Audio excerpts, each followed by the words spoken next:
Halo pemirsa TVRI Papua Barat, media pemersatu bangsa. Jumpa lagi bersama saya Dr. Meggy dalam program acara Ruang Sehat. Dalam program acara Ruang Sehat kali ini, kita akan membahas jauh tentang kesehatan penglihatan. Ya, di mana kita tahu bahwa mata yang sehat, penglihatan yang bagus dapat menenangkan hati dan semua keindahan dapat kita lihat. Baik, telah hadir bersama saya di sini narasumber kita kali ini adalah Dr. Muhammad Fadil Anugrah, spesialis penyakit mata yang merupakan lulusan dari Universitas Hasanuddin Makassar.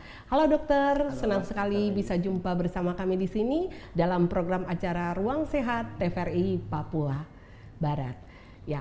Baik dokter, mungkin pada kesempatan kali ini dokter mungkin bisa mengupas lebih jauh, lebih tuntas tentang apa sih gangguan penglihatan itu. Karena kan kita cuma tahu bahwa mungkin ada berbagai macam gangguan penglihatan yang kita tidak tahu, tetapi di masyarakat lebih banyak beredar bahwa gangguan penglihatan itu seperti mata buram saja. Mungkin ada hal-hal lain dok yang dokter bisa paparkan agar supaya pemirsa dapat mengetahui lebih jelas tentang gangguan penglihatan. Terima kasih. Silakan dok. Baik, Dr. Meggy. Jadi gangguan penglihatan merupakan suatu kondisi ya di mana terjadi kelainan atau gangguan fungsi pada mata sehingga menyebabkan pandangan menjadi kabur, buram atau bahkan menyebabkan penglihatan menjadi gelap.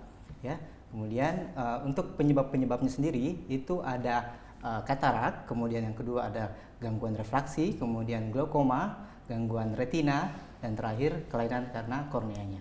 Oh iya dok, jadi dokter izin sebelumnya bahwa sebenarnya katarak itu bukan merupakan satu penyakit ya, tetapi itu merupakan salah satu penyebab gangguan penglihatan ya dok? Ya. Seperti itu. Baik, jadi katarak ini merupakan suatu kondisi di mana lensa yang ada dalam bola mata kita itu berubah warnanya. Ya.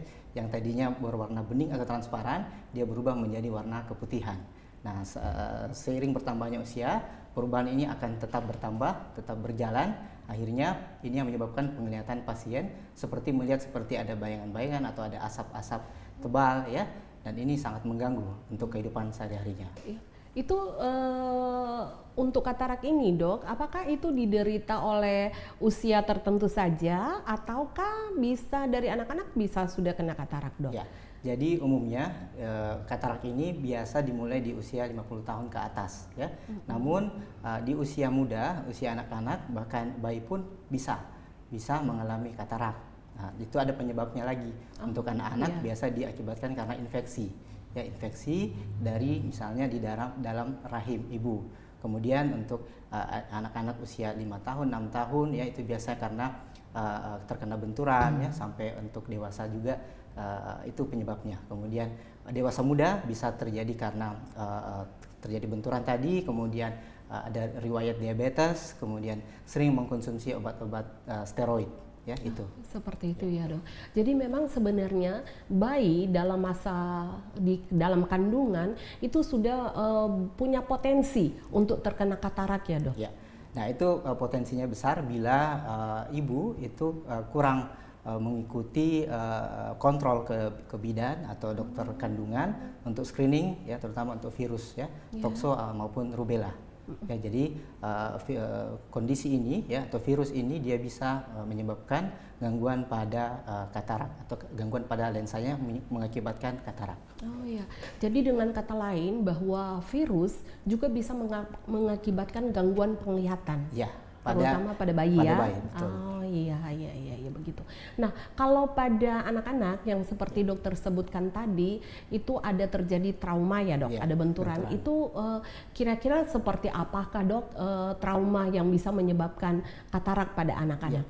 Jadi benturan yang dapat terjadi itu bisa karena luka karena tertusuk sesuatu atau terkena benda tumpul ya, sehingga terjadi perubahan protein di dalam lensa, akhirnya lensa tersebut berubah menjadi warna putih gitu. Jadi makanya harus hati-hati juga ya dok Ya, kalau betul. anak-anak bermain agar supaya jangan terjadi trauma yang dapat menimbulkan potensi untuk menimbulkan katarak pada anak ya betul. dok. Tapi memang sejauh ini dok dari pasien yang dokter temukan untuk pasien bayi dan anak-anak kira-kira sudah banyakkah dok yang menderita katarak? Karena kan sekarang yang kita tahu kebanyakan katarak itu diderita atau ditemukan pada usia orang yang lanjut usia atau dewasa ya dok. Ya. Untuk angka kejadiannya sebenarnya kurang ya, kurang. Namun kalau bila terjadi itu segera kita lakukan pemeriksaan awal dan kita langsung melakukan perujukan ya, karena untuk penanganan katarak pada anak-anak atau bayi ini itu membutuhkan alat yang lebih canggih dan kita di sini belum tersedia. Dan sejauh ini saya masih dapat kasus kurang dari 5 pasien. Kurang Masih 5 iya. dari 5, tapi berarti ada ya dok? Ada kasus. Oh ya, itu pada bayi atau anak-anak? Ada bayi dan anak-anak. Ada bayi juga. dan ada anak-anak ya dok. Oh ya, berarti untuk wilayah Papua Barat sudah ada ya Sudah dok ada. kasus katarak Ya. pada bayi maupun anak-anak. Betul. Baik dokter, untuk sedangkan katarak pada usia lanjut dok itu mungkin seperti apa gambarannya dok? Kalau misalnya kena katarak mulai dari gejalanya ya dok, mungkin bisa dokter jelaskan Ya. dok? Jadi pasien-pasien yang datang berobat ke kami yang paling sering gejala yang mereka sampaikan adalah penglihatannya berkabut, kemudian seperti melihat asap ya, kemudian kadang silau ya. Jadi itu merupakan gejala yang paling sering mereka keluhkan. Ya. Iya, baik dokter. Jadi seperti itu ya. Termasuk juga mungkin dokter di dalamnya kebanyakan ya yang saya dengar di kalangan masyarakat bahwa katarak itu terbanyak itu didapatkan pada penderita dengan DM ya, yang bisa menyebabkan katarak. Ya. Oke, baik dokter. Nah, tadi dokter memaparkan bahwa salah satu gangguan penglihatan adalah katarak. Ya. Nah, mungkin dokter untuk yang lain, gangguan penglihatan yang lain dokter? Oke, jadi gangguan penglihatan lain selain katarak adalah tadi yang disampaikan tadi diabetes. Jadi diabetes ini dapat menyebabkan retinopati diabetik ya. Retinopati diabetik ya dok. Retinopati diabetik itu merupakan suatu gangguan di mana terjadi kerusakan pada saraf mata atau retina, ya. Terjadi kebocoran pada pembuluh darah di retina sehingga darah tertumpuk, kemudian cairan tertumpuk sehingga cahaya yang masuk ke saraf mata itu tidak optimal diterima. Oh ya, itu penyebab utamanya karena dia menderita diabetes ya dok. Gula darah yang tinggi. Gula darah yang tinggi, ya kencing manis ya kalau di masyarakat, iya. Ya dok, baru kemudian apakah gejalanya seperti apa yang biasanya menyebabkan apa tadi dok, retinopati diabetik ya? Gejala yang disampaikan pasien sama ya, pandangan kabur, buram, melihat bayangan-bayangan hitam yang berterbangan atau tiba-tiba penglihatan di bagian sentralnya itu menjadi gelap atau hitam atau di bagian pinggirnya saja menjadi gelap. Oh, seperti itu ya dok. Nah, makanya sering kita dengar ya ada pasien dengan penyakit kencing manis yang katanya tiba-tiba menjadi buta ya. Karena yang dokter katakan tadi ya bahwa penglihatannya tiba-tiba menjadi gelap ya dok. Nah, kira-kira untuk itu dok, apakah penanganannya itu seperti apa dokter? Oke, untuk penanganan kasus retinopati diabetik, ya, kalau masih stage awal ya atau stadium awal ya, itu cukup kita observasi ya, observasi tiap 3 hingga 6 bulan ya. Kemudian yang paling penting adalah kita edukasi ke pasien untuk regulasi atau mengontrol kadar gula darahnya ya, karena penyebab utama adalah kadar gula darah yang tinggi, ya. Kemudian untuk stage-stage yang di menengah atau pertengahan ya itu sudah kita bisa melakukan injeksi ya atau suntik ya di bagian saraf mata atau dilakukan laser di retina ya. Oh, seperti itu. Ya, seperti itu. Dan untuk yang stage akhir itu biasa dilakukan dengan cara operasi besar ya, operasi besar. Jadi darah yang ada di dalam bola mata itu kita keluarkan. Oh, seperti itu ya dok. Nah, untuk yang tadi dokter katakan itu disuntik ya dok. Itu kira-kira untuk Provinsi Papua Barat sendiri, karena ini kita di lingkup Provinsi Papua Barat ya dok, itu sudah bisa dilakukan di sini kah dok, terutama di Manokwari ya dok?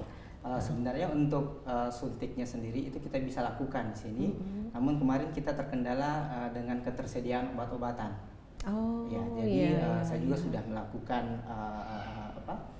tindak lanjut untuk melapor ke direktur untuk segera menyediakan obat-obat tersebut sehingga pasien-pasien datang dengan retinopati diabetik bisa kita tangani segera.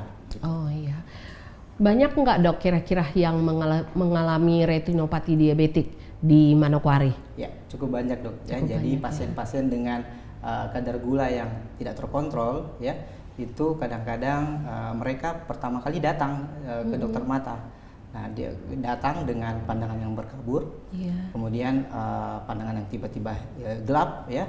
Nah, di situ dia baru tahu kalau dia mengalami diabetes. Diabetes. Ya. Nah, kemudian yang kedua dari rujukan dari dokter-dokter spesialis penyakit dalam, ya, yang merujuk ke kami untuk dilakukan screening retina. Oh iya, gitu. Karena memang kadar diabetesnya yang tinggi ya dok. Ya, kadar gula darah yang tinggi. Kadar gula darah iya.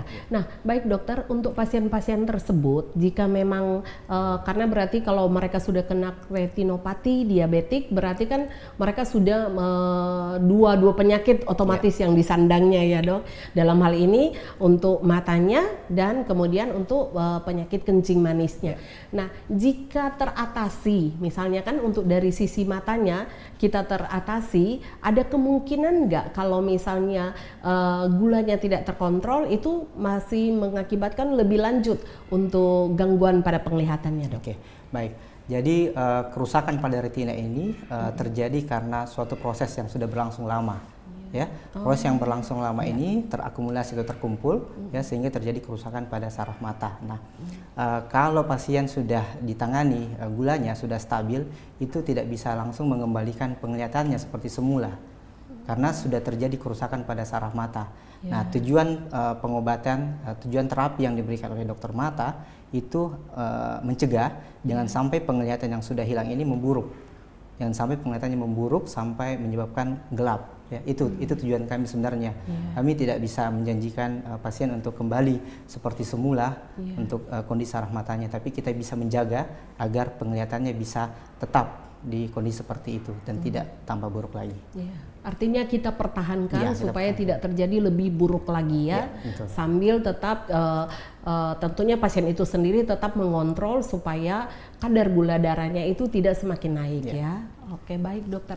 Nah, selanjutnya selain katarak, retinopati diabetik, mungkin gangguan penglihatan lainnya lagi dok? Gangguan refraksi ya. Jadi gangguan refraksi ini suatu kondisi di mana saat cahaya masuk ke mata kita itu dia tidak tepat di saraf mata atau retina. Ya, gangguan refraksi ini terbagi-bagi, ada miopia atau mata minus atau rabun jauh, kemudian ada hiperopia ya atau hipermetropia atau dia rabun dekat ya. Nah, kemudian ada lagi disebut astigmat ya, di mana kondisi mata pada orang-orang astigmat itu korneanya dia tidak simetris ya, sehingga cahaya yang masuk ke mata itu tidak fokus pada satu titik ya. Dan terakhir adalah karena dipengaruhi karena usia atau disebut dengan presbiopia. Ya, gitu. Jadi dokter, untuk gangguan refraksi tadi ya, gangguan refraksi itu ada untuk penglihatan jauh ya, penglihatan dekat maupun silinder ya, astigmat ya. Nah, bagaimana kira-kira dok sebenarnya apa sih yang mencetus sehingga terjadi gangguan refraksi tadi? Tentunya kan pada saat manusia dilahirkan, tentunya kan dalam keadaan yang normal ya penglihatannya. Tetapi seiring berjalannya waktu, kira-kira faktor-faktor apa atau hal-hal apakah yang bisa mencetus terjadinya gangguan refraksi? Ya. Baik, terima kasih. Jadi gangguan refraksi ini bisa diakibatkan karena satu hal, yaitu genetik ya. Jadi genetik ini keturunan yang kita sulit ubah. Oh ya? Bisa juga ya dok? Ya, genetik. Kemudian yang kedua faktor lingkungan. Ya, faktor lingkungan yang kita bisa ubah yaitu seperti aktivitas membaca dekat ya. Saat anak-anak ya, anak-anak aktivitas membaca dekat ini akan mempengaruhi perkembangan penglihatan anak-anak tersebut.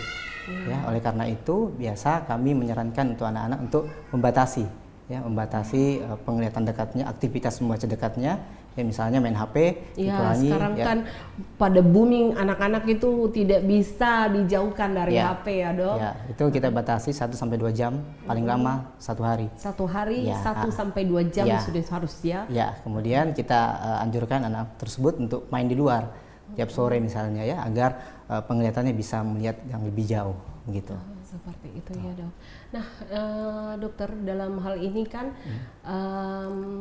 tadi dokter mengatakan bahwa gangguan refraksi ini bisa juga merupakan faktor keturunan. Ya. Kira-kira seperti apa dok sehingga bisa menjadikan faktor keturunan? Apakah anak dengan riwayat misalnya orang tua dengan mata yang minus, anak juga bisa, atau seperti apa dok untuk gangguan penglihatan karena faktor keturunan? Iya betul. Jadi kalau orang tua, bapak atau ibu ya ada mengalami gangguan refraksi, ya itu peluang ke anak besar ya. Nah, jadi saat lahir sebenarnya sudah mulai perkembangan bola matanya itu sudah mengalami gangguan ya. Nah, ini biasa kita lakukan pemeriksaan ya. Pemeriksaan di usia 4 atau 5 tahun kita bisa lakukan screening ya, screening refraksi ya, untuk melihat status refraksi anak tersebut. Gitu. Iya. Jadi sebenarnya ya orang tua yang memiliki gangguan penglihatan, terutama kan bagi yang mata minus tentunya ya dok, harus diberikan edukasi bahwa pada saat anak berusia 5 tahun itu bisa kita periksa ya, kita lakukan screening apakah ada potensi untuk terjadinya gangguan refraksi atau tidak. Seperti itu Kak dok? Ya, betul. Oh iya, baik dokter.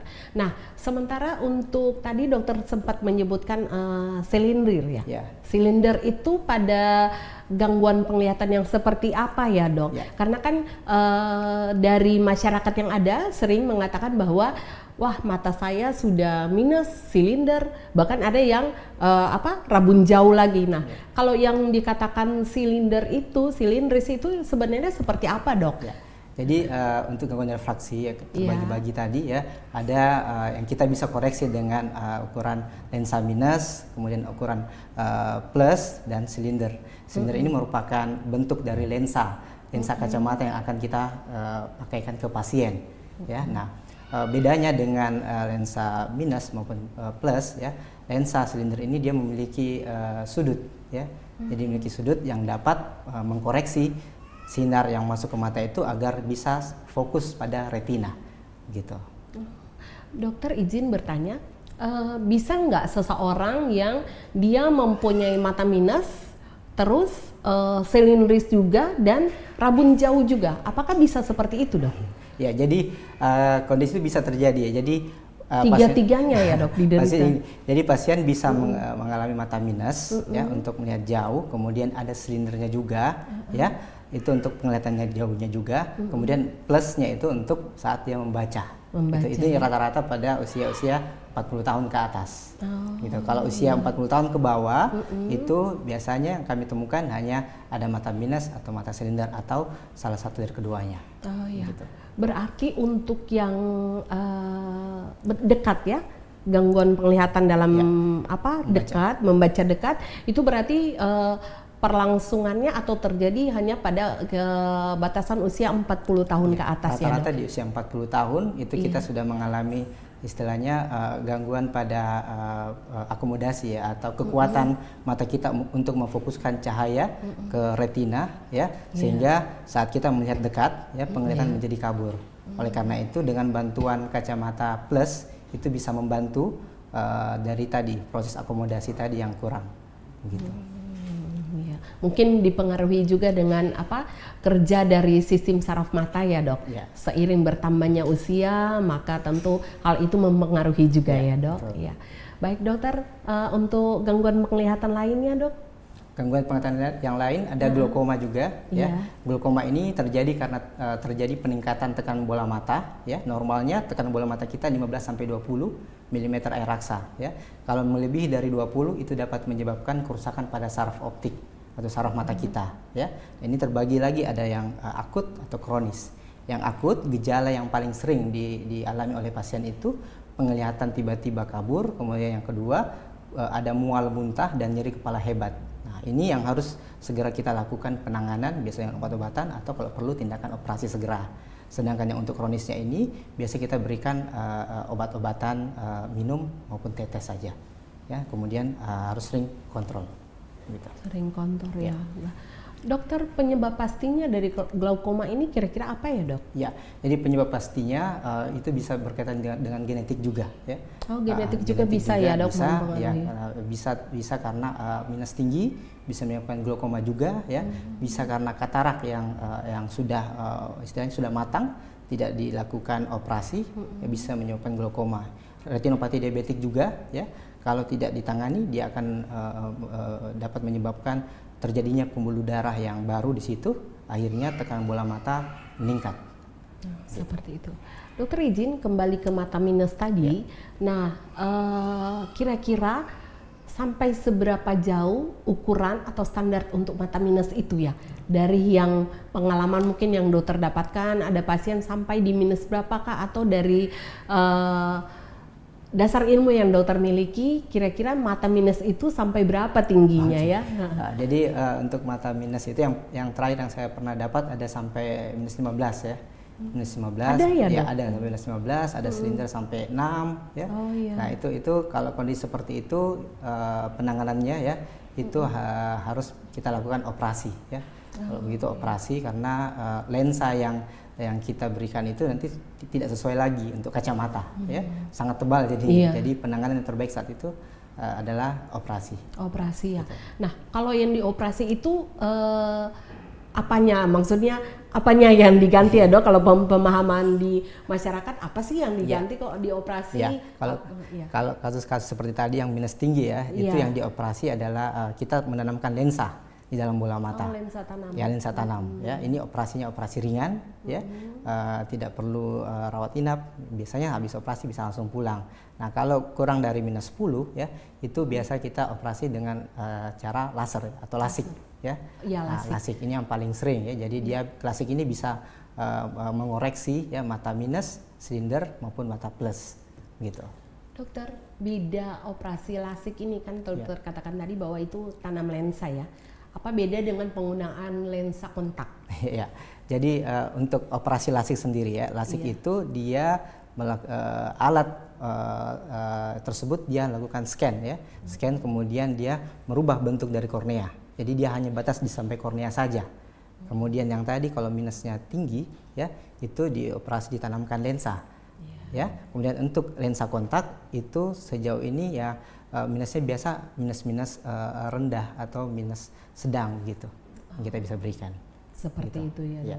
Tapi sekarang di masyarakat banyak juga ya masyarakat yang sebenarnya matanya masih normal, tapi lebih ke arah actionnya ya untuk menggunakan lensa. Apakah itu tidak berbahaya, Dok? Ya, jadi sebenarnya penggunaan kotak lensa tidak masalah. Yang penting kebersihan ya, kebersihan di daerah mata bisa dijaga, kemudian menggunakan obat tetes yang diberikan oleh dokter mata, karena orang-orang dengan penggunaan kontak lensa matanya cenderung kering ya. Kemudian satu lagi kontak lensa tersebut tidak boleh ditinggal sampai dipakai tidur begitu, karena dapat menyebabkan infeksi pada kornea atau disebut dengan keratitis. Gitu. Seperti itu ya, Dok. Iya. Baik dokter, mungkin gangguan penglihatan lainnya, Dok? Untuk gangguan yang penglihatan yang lain, saya rasa sudah itu yang paling sering ya, yang kami temukan. Yang paling sering, iya. Dokter, izin kalau bisa kita kembali lagi kita mengupas tentang katarak ya, karena sejauh ini untuk Papua Barat banyak juga ya penderita katarak yang sempat saya dengar. Nah, ada beberapa kali kegiatan itu diadakan operasi mata ya untuk katarak.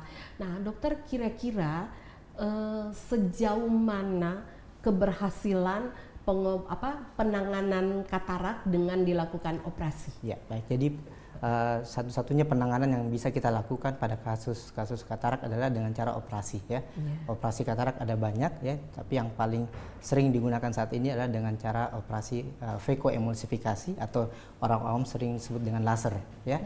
Ya, operasi ini operasi ringan juga ya, dengan cara katarak tersebut di laser ya, atau di veko, dihancurkan, kemudian diisap, kemudian ditanamkan lensa di dalam. ya. Oh, tetap ada Tetap lensa ada. tanam yang dipakai ya Ya, pada saat operasi. ada operasi, Ya. ada lensa yang kita tanamkan. Setelah itu pasien bisa langsung pulang dan bisa beraktivitas seperti biasa. Oh, berarti termasuk operasi yang ringan Operasi ya dok, ringan. untuk sisi kedokterannya Ya, ya. betul. Iya. Oh, seperti itu ya Ya. dok.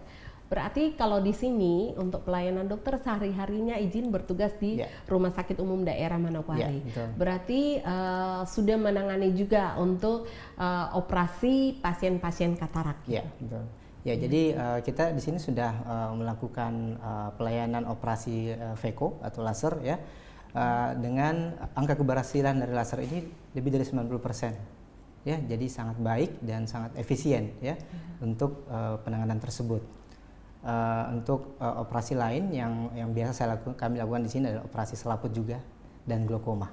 Seperti apa itu dok operasi selaput itu? Oh ya, kalau operasi selaput atau pterygium itu dengan cara kita kupas ya, kita kupas, kemudian setelah kita kupas kita ambil jaringan baru ya, kemudian kita menempel di daerah selaput tadi yang sudah kita angkat. Jadi ini juga sama, dia operasi ringan juga. Operasi ringan ya. Oh ya, dokter untuk gangguan penglihatan kan di apotik itu pun dijual bebas ya obat tetes mata seperti Insto, Vision ya, maaf saya menyebutkan merek. Nah itu kira-kira aman nggak bagi masyarakat karena kebanyakan kan mengatakan bahwa kalau mata merah atau mata lelah menggunakan obat tetes yang tersedia di apotik ya. Nah apakah itu bisa bebas atau seperti apa batasannya untuk menggunakan obat tetes mata tersebut? Ya. Yang saya pahami ya, rata-rata obat mata itu tidak boleh dijual belikan secara bebas ya. Nah, yang tren terjadi di masyarakat luas saat ini adalah banyak masyarakat yang membeli sendiri obat-obatan. Nah, obat-obatan yang mengandung steroid itu dapat menyebabkan katarak dan glaukoma. Oh, yang dokter jelaskan tadi ya, bahwa salah satu penyebab katarak juga adalah penggunaan steroid dalam jangka waktu yang lama ya, termasuk obat tetes ya. Oh, jadi seperti itu ya dok. Jadi baiknya mungkin walaupun merasa bahwa itu mungkin mata lelah saja, ada baiknya tetap dikonsultasikan dengan tenaga medis ya, dalam hal ini dokter ataupun langsung ke dokter spesialis mata. Betul. Ya. Baik dokter, selain dokter bertugas di Rumah Sakit Umum Daerah Manokwari, untuk kesehari-hariannya jika ada mungkin pemirsa di TVRI Papua Barat yang ingin konsultasi mata bisa menjumpai dokter di mana dok untuk prakteknya? Jadi untuk pelayanan kami di pagi hari di Rumah Sakit Umum Daerah Manokwari ya dari jam 8 sampai jam 12, kemudian pukul 4 sore sampai jam 9 malam di Klinik Manokwari Center ya di Jalan Yosudarso. Jadi kami di sana selain menangani pasien poliklinik, kami juga melayani pasien operasi laser, operasi selaput dan operasi glaukoma. Seperti itu. Berarti untuk LASIK sudah bisa dok dilakukan di Manokwari Center? Untuk saat ini LASIK belum ya, tapi rencana ke depan bila ada bantuan nanti kita usahakan. Iya, bisa dilakukan di sini ya di Manokwari. Semoga itu bisa cepat terlaksana supaya bisa membantu juga bagi masyarakat yang mengalami gangguan penglihatan yang membutuhkan penanganan LASIK supaya nggak jauh-jauh kan dok harus pergi keluar Manokwari untuk mendapatkan penanganan tersebut. Ya, baik dokter, kira-kira dok ada nggak kiat-kiat supaya kita bisa menjaga kesehatan mata kita dan mengurangi terjadinya gangguan penglihatan? Jadi sebenarnya yang paling mudah kita lakukan adalah dengan cara ada slogannya ya, lihat ya. Lihat itu artinya lakukan pemeriksaan bisa dilakukan di Posbindu atau di puskesmas ya. Kemudian kita identifikasi apa masalah-masalah yang ada di situ ya. Kemudian kita hanya itu hitung jari ya. Jadi sangat simpel, mudah, kita minta hitung jari atau keluarga hitung jari ya. Kemudian kita antarkan ke fasilitas-fasilitas kesehatan yang tersedia dokter mata di situ. Kemudian T-nya itu terapi atau tindakan yang kita bisa lakukan. Jadi itu ya, lihat ini yang harus sering kita ingat ya sebagai individu maupun sebagai kelompok di pusat kesehatan masyarakat. Ya. Nah untuk pencegahan sangat banyak ya, tergantung penyebabnya apa ya. Ya kalau katarak tadi ya karena penyebab katarak ini sangat banyak ya, Tapi salah satu faktor penyebabnya karena ultraviolet, paparan ultraviolet, maka yang paling mudah kita lakukan menggunakan topi, kacamata hitam gitu ya. Kemudian untuk retinopati diabetik ya, dengan cara mengontrol gula darah secara teratur ke dokter spesialis penyakit dalam, kemudian rutin kontrol ke dokter mata 6 bulan atau setahun sekali ya. Kemudian untuk penyakit-penyakit lain juga seperti itu. Jadi sebenarnya di sini bahwa penggunaan topi atau penggunaan kacamata hitam juga itu sebenarnya bukan sekedar action semata, tetapi itu merupakan salah satu upaya yang dapat dilakukan adalah untuk mencegah terjadinya gangguan penglihatan. Ya. Tadi ada lihat ya dok, ya, lihat baru kemudian identifikasi, kemudian hanya hitung jari ya, hitung jari, kemudian antarkan. Dan tehnya terapi atau tindakan. Jadi ingat lihat ya, lihat, kemudian I-nya apa dok? I-nya identifikasi, kemudian hitung jari dan antarkan, kemudian terapi.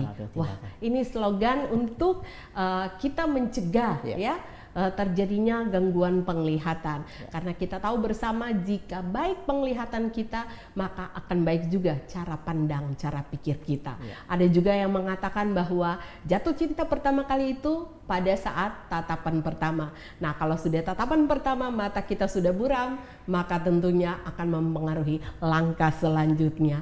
Baik Dokter Anugrah, terima kasih ya untuk pemaparan. Nah, kira-kira mungkin ada pesan-pesan yang ingin dokter sampaikan kepada pemirsa TVRI Papua Barat, media pemersatu bangsa terkait gangguan penglihatan, dok? Ya. Jadi kasus yang paling banyak yang kami temukan di sini adalah katarak ya. Jadi untuk katarak sendiri itu penanganan yang paling sering kita lakukan di sini adalah dengan cara operasi dengan laser ya.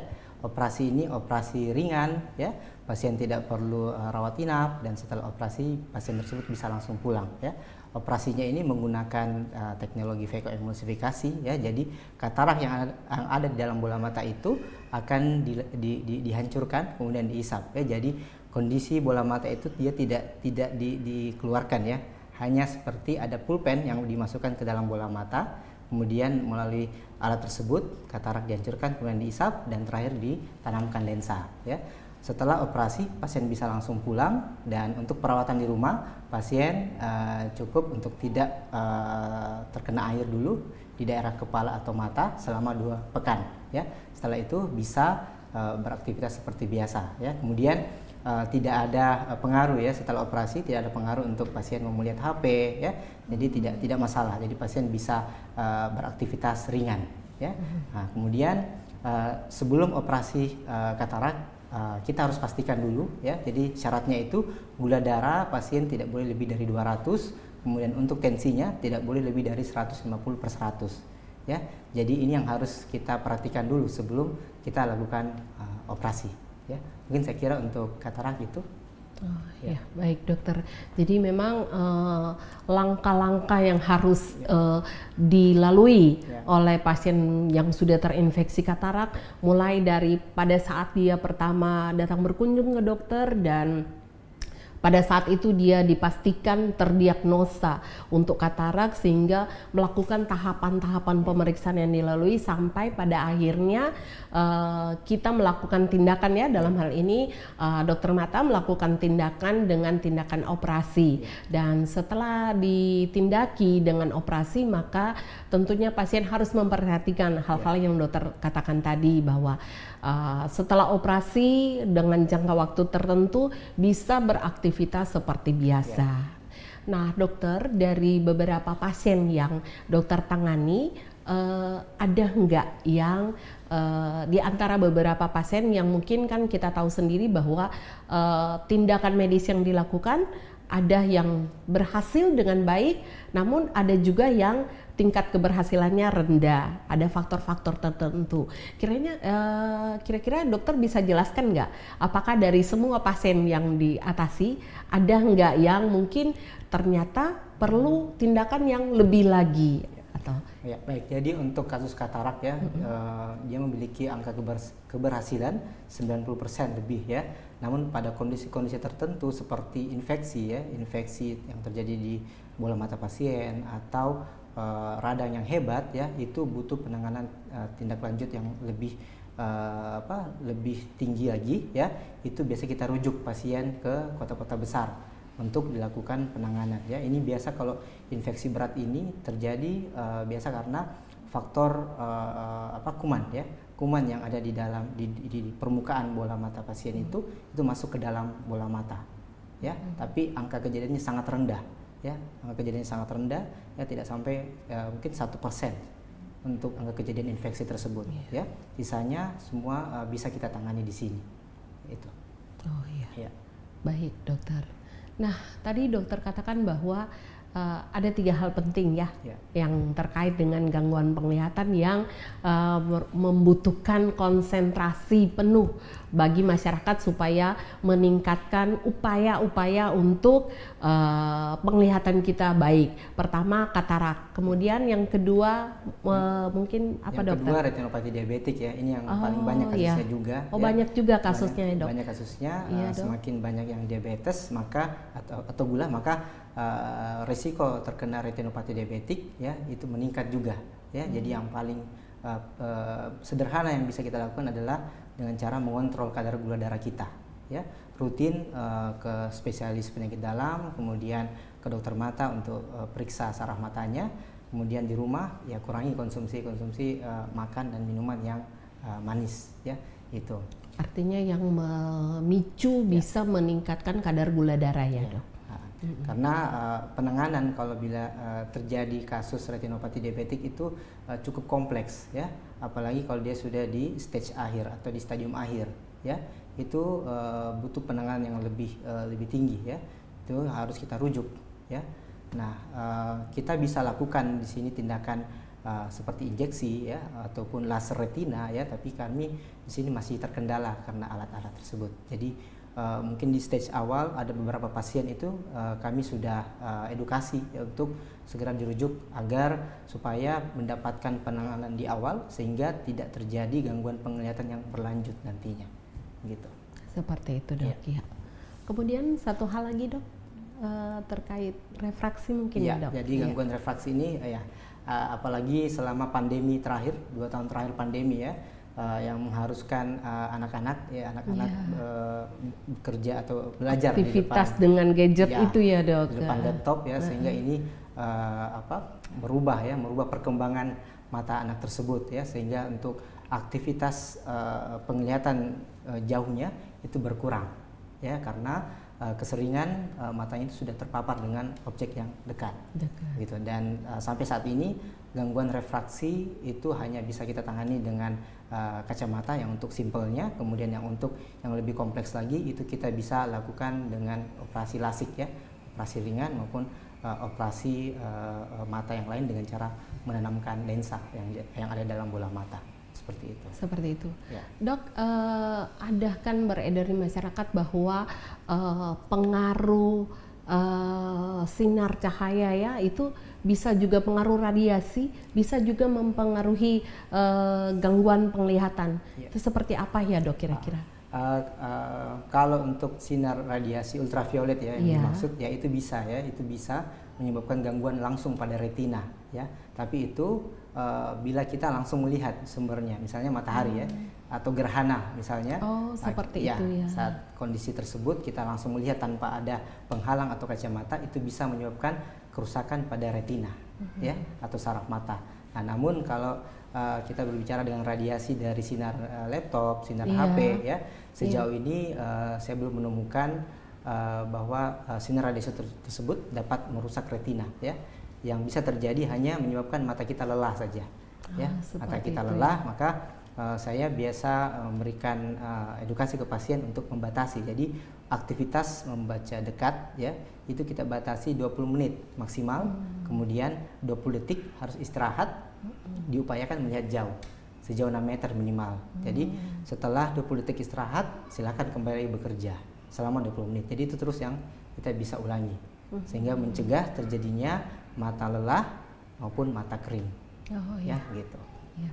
Jadi memang sebenarnya itu tercetus atau timbul juga karena kebiasaan dia. Betul. Jadi kan biasa kalau kita pegang HP kan dekat, tidak mungkin ada orang pegang HP jauh-jauh kan. Jadi karena kita sudah terbiasa melihat dekat sehingga pada saat kita melihat jauh sudah berbeda ya, rasanya berbeda. Tetapi sebenarnya secara tidak langsung efek langsung dari sinar itu tidak mempengaruhi secara langsung untuk gangguan penglihatan, tetapi itu karena otot otot mata mungkin yang sudah terbiasa itu yang menyebabkan, karena kan beredar di masyarakat bahwa sinar radiasi, padahal sebenarnya dimaksud dengan sinar radiasi di sini adalah seperti contoh tadi yang dokter katakan karena gerhana matahari atau sinar matahari secara langsung. Sinar matahari, Oh baik, seperti itu ya dokter. Ya. Baik dokter, nah dok, tadi dokter sudah mengulas jauh tentang dari sisi pandang medis hal-hal apa yang bisa mencetus sehingga terjadinya gangguan penglihatan. Nah dokter, di sini saya ingin bertanya pada dokter karena dokter spesialis mata ya tentunya. Kira-kira dok, dalam kehidupan nyata setiap hari, kira-kira mungkin ada hal-hal yang dilakukan oleh kita sendiri tapi tanpa kita sadari mungkin itu bisa menjadi faktor pencetus bisa terjadinya gangguan penglihatan. Baik. Jadi yang berkaitan dengan aktivitas kita sehari-hari yang dapat menyebabkan gangguan penglihatan itu ada banyak kasus yang saya temukan ya. Salah satunya aktivitas las ya atau memotong besi ya atau kayu ya. Jadi beberapa pasien itu datang ke kami karena gangguan korneanya. Ya, gangguan pada kornea. Nah, ini terjadi karena pasien tersebut tidak menggunakan alat pelindung diri saat bekerja. Ya, yang biasa saya temukan adalah terkena cahaya las ya, cahaya las atau ada kemasukan serpihan las ke dalam ke permukaan kornea. Ya, nah penanganannya untuk kasus begitu ya, itu biasa kita berikan obat-obat tetes ya untuk segera memberikan kenyamanan ke pasien karena efek dari las tersebut bisa menyebabkan mata menjadi perih dan sulit untuk terbuka karena silaunya ya. Kemudian untuk benda asing itu sebaiknya harus segera dilakukan tindakan pengeluaran benda asing oleh dokter mata ya. Jadi untuk masyarakat tolong diperhatikan, hati-hati untuk melakukan tindakan sendiri di rumah ya untuk mengeluarkan benda asing di mata. Karena itu bisa membuat luka yang tadinya ada kecil itu bisa membuat lukanya lebar atau bisa membuat cedera yang berat di kornea atau di bola mata itu. Kemudian merokok ya, jadi faktor rokok ini yang paling sering juga kita temukan. Jadi rokok ini dia memiliki kandungan ya di dalamnya yang dapat menyebabkan gangguan pada metabolisme retina ya. Retina adalah suatu jaringan ya di dalam bola mata ya, yang mana dia bisa menangkap menangkap sinar cahaya ya, sehingga itu diteruskan ke dalam otak ya. Nah, saat orang-orang dengan konsumsi rokok yang berlebihan, terutama saat muda, saat usia lanjut dia akan mengalami gangguan atau mengalami degenerasi di daerah makula atau di sentral penglihatan, sehingga itu menyebabkan penglihatannya akan buram, terutama di bagian tengahnya saja. Ya, jadi solusi yang terbaik adalah kurangi rokoknya atau kalau bisa dihentikan rokoknya, kemudian banyak mengkonsumsi vitamin A, vitamin C, kemudian vitamin zeaxanthin, asantin dan lain sebagainya. Ya, jadi itu yang bisa kita lakukan. Iya, iya. Baik dokter, berarti tanpa kita sadari bahwa ternyata asap rokok juga ya bisa mengakibatkan gangguan penglihatan. Hal kecil, hal sepele mungkin, tetapi ternyata bisa berakibat terhadap gangguan kesehatan, terutama untuk kesehatan penglihatan.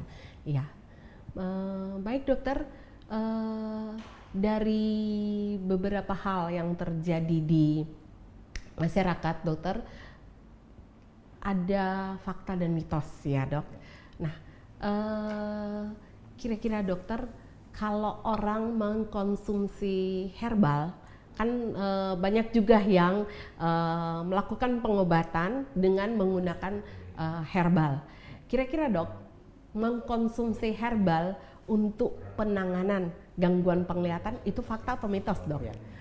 Sejauh ini yang saya baca ya, belum ada herbal yang bisa, misalnya untuk gangguan penglihatan pada gangguan refraksi ya, jadi belum ada herbal yang bisa mengembalikan penglihatannya menjadi normal ya.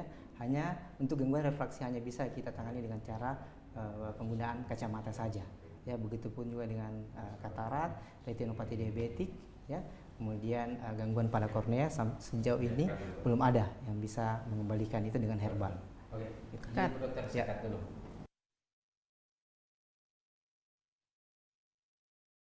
Siap, standby.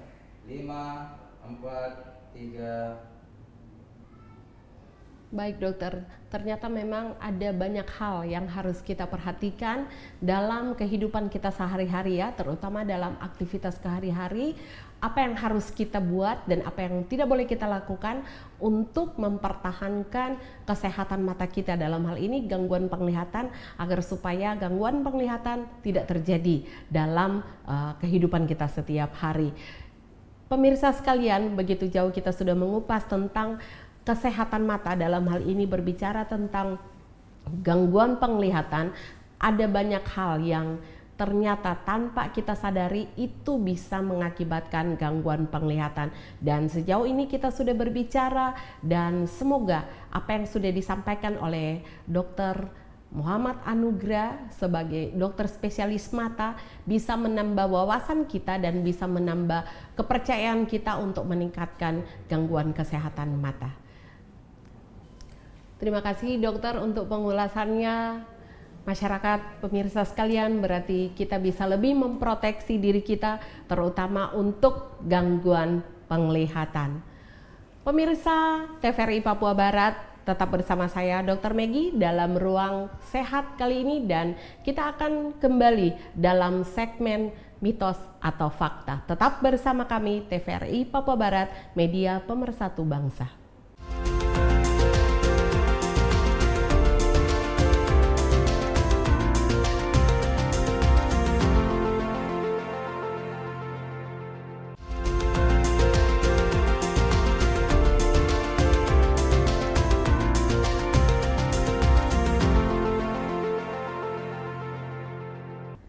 Baik pemirsa, dalam kesempatan kali ini kita perlu mempertanyakan kepada narasumber kita kali ini yang biasanya terjadi di masyarakat.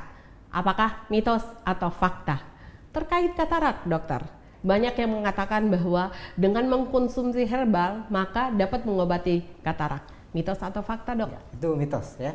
Jadi sampai saat ini tidak ada penanganan lain selain operasi laser ya pada katarak-katarak, terutama yang sudah grade 3 ke atas atau grade yang kataraknya tebal ya.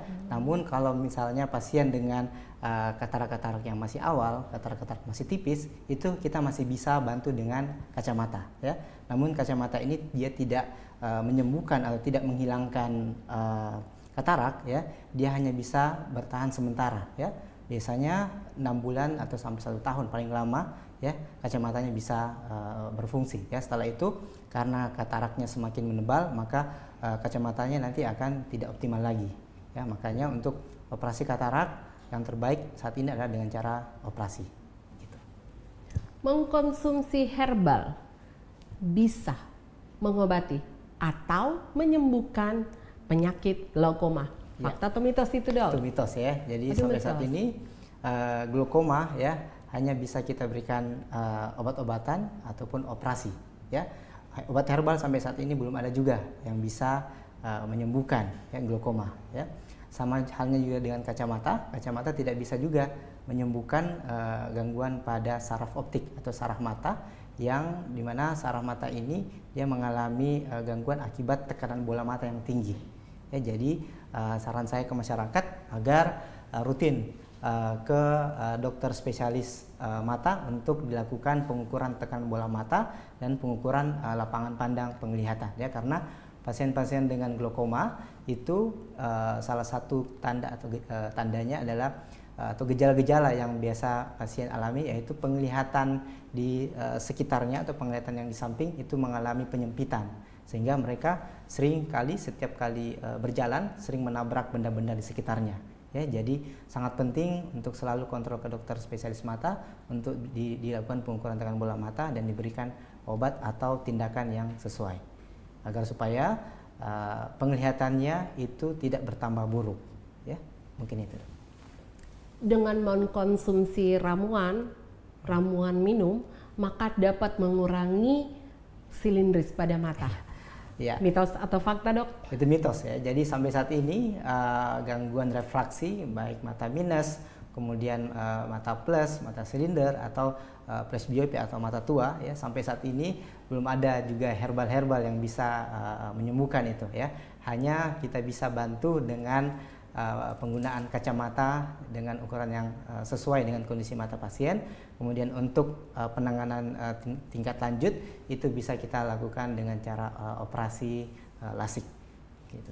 Operasi lasik. Ya. Dengan saya menggunakan alat pelindung diri, rajin memakai kacamata hitam, topi, dan mengkonsumsi tablet herbal, itu dapat mengurangi retinopati diabetes. Ya. Jadi sampai saat ini belum ada juga, ya, itu mitos. Berarti ya, itu mitos ya, Dok? Betul, mitos. Bukan hal yang untuk pengobatan, mitos Belum. saja, Dok. Ya. Jadi sampai saat ini belum ada juga yang bisa herbal ataupun kacamata yang dapat membuat penglihatan pada orang-orang dengan retinopati diabetik menjadi lebih terang, ya. Sampai saat ini penanganan yang terbaik adalah mengontrol gula darah, kadar gula darah. Kemudian yang kedua, rutin ke dokter spesialis mata tiap 6 bulan untuk kita periksa langsung saraf matanya.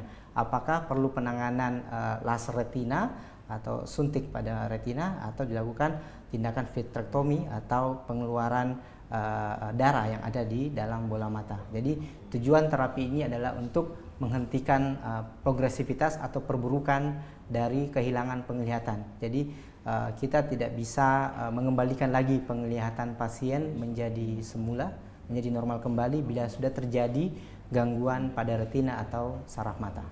Gitu.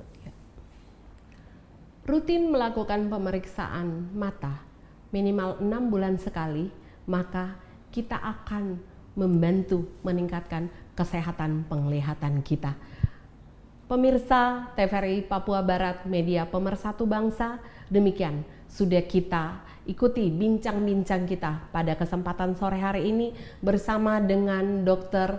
Muhammad Fadil Anugrah, spesialis penyakit mata yang sehari-harinya bertugas di Rumah Sakit Umum Daerah Kabupaten Manokwari dan juga di Klinik Mata Manokwari Eye Center. Maka kita sudah mendapatkan beberapa pemahaman, beberapa hal-hal baik yang dapat kita lakukan setiap hari untuk meningkatkan pola hidup sehat, terutama untuk kesehatan mata. Demikian pemirsa TVRI Papua Barat Media Pemersatu Bangsa bersama saya Dr. Meggy. Terima kasih untuk perhatiannya dalam acara Ruang Sehat dengan segmen Kesehatan Mata, di mana kita sudah menghadirkan narasumber kita pada kesempatan sore hari ini. Semoga apa yang kita dengarkan dapat bermanfaat untuk kehidupan kita sehari-hari. Jumpa lagi di lain waktu dalam program acara Ruang Sehat TVRI Papua Barat Media Pemersatu Bangsa. Terima kasih.